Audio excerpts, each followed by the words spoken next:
خبر ک د نور شي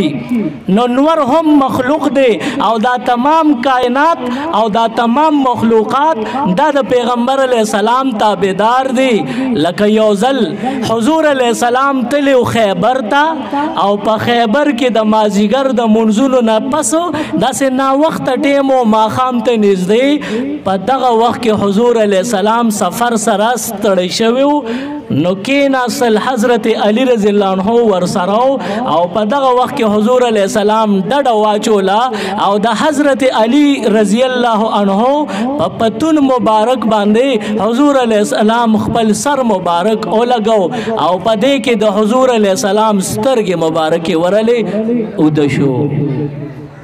چې پیغمبر علیه السلام سترګې ورلې دیخوا حضرت علی په دې تمه ناست دی چې حضور علیه السلام په خپل را بیدار شي نو زه به پاسم او 10 چارلام به وکم او مونځ به وکم مازدیګر مونځ مې نه دی کړی اخوا حضور علیه السلام مبارک سترګې ورغلې دي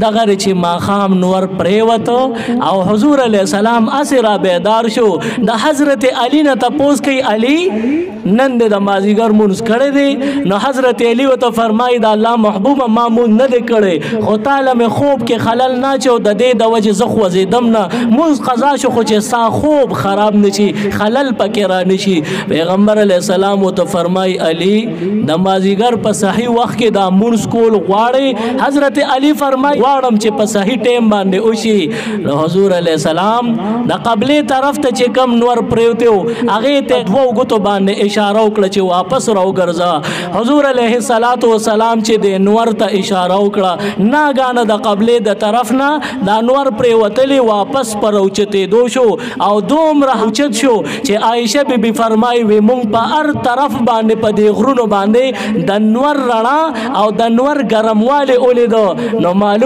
شوا چې د حضور د یوې ګوتې په اشاره باندې د اسمان سپوږمۍ دوکیږي د حضور د یوې ګوتې مبارکې په اشاره باندې پریوتل نور واپس راخیږي نو د حضور علیہ السلام په هر څه باندې اختیارات دي الله ولدا دومره الله لیاقت ورکړي دي عظیم شرافت ورکړي دي او لوی مرتبه ورکړي دا تمام کائنات د حضور علیہ السلام منون کی دي مونږ به منو.